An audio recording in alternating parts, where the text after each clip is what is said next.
بسم الله الرحمن الرحيم، والصلاة والسلام على أشرف الأنبياء والمرسلين سيدنا محمد بن عبد الله الصادق الأمين وعلى آله وصحبه الطيبين الطاهرين. أولا أرحب بالجميع وأهلا وسهلا بكم.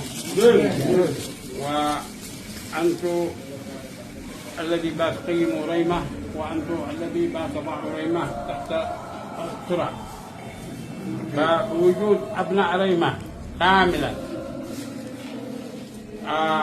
ينتصروا أصحاب ريمة، مع تفرقهم وتشتتهم تضيع المواقف وتضيع القضايا مهما كانت في هذه المواقف.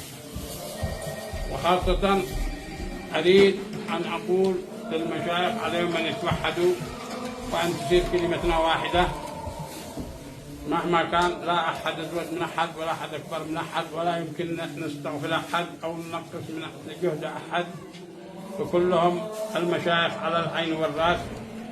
أنا حاولت اليوم أتصل بالشيخ صادق أبو الفضل منصور أكثر من مرة ولا رد، واتصلت بالشيخ عنان شايخ الدين السلطان شيخ مشايخ ريمة، وتفاهمنا على القضية التي حصلت في بني الحارث. طبعا القضية اللي حصلت تحصل وحصلت، لا نزايد ونقول أنها يعني خلاص بلغت لا، قضية حصلت وحصل اللي حصل فيها، والناس ما هم ملائكة، كلنا نخطأ وكل واحد معرض للخطأ. فأبناء بني الحارث هم ناس معروفين وقبائل يشهد لهم التاريخ،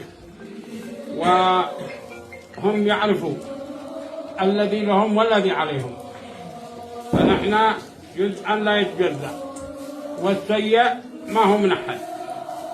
والذي حصل قد أرسلنا الفيديو إلى الكل واطلع عليها الكل، فهم أخواننا وأصحابنا، فإن رأوا إن لدينا حق فيما حصل، فهم قبائل يعرفوا على أنفسهم ويفهموا إيش اللي لهم واللي عليهم.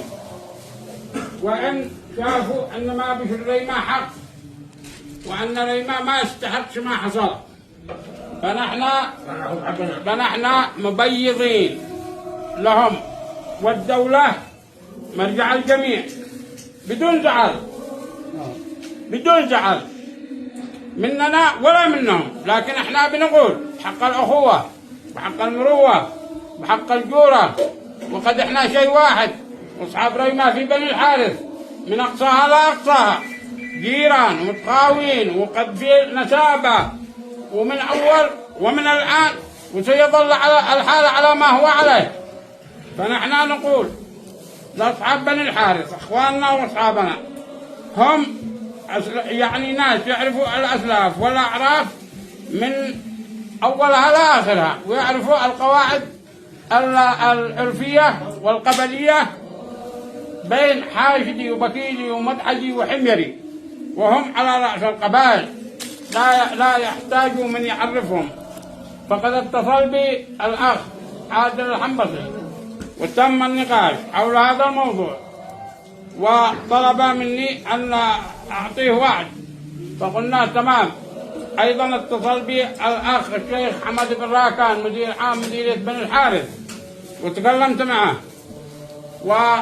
ووعدني أنه سوف يتواصل مع أصحاب الشان ويرد لنا نبأ وخبر.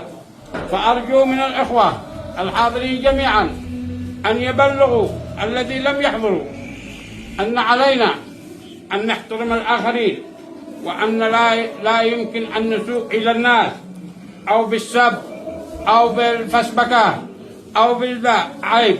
عيب كل واحد يحترم الناس إذا أردنا أن يحترمون الناس. فقضيتنا معروفة وليست فيها أي عيب من العيوب، فلا نهمل في قضايانا بكثر الكلام وتشويه أمام الآخرين. لا، السفاهة ليست من حقنا، وقلة الأدب ليست من حقنا. إحنا حقنا سنأخذه بالطريقة المناسبة. تمام.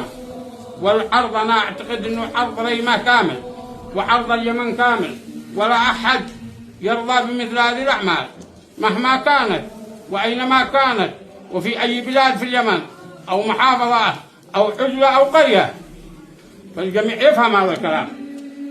فاليوم احنا اجتمعنا على هذا الكلام، وأسرة المكلف موجودة معانا وأولادها والحاضرين والمشايخ والعقال والشخصيات الاجتماعية والتجار. نقول لكم أهلا وسهلا بكم، وارحبوا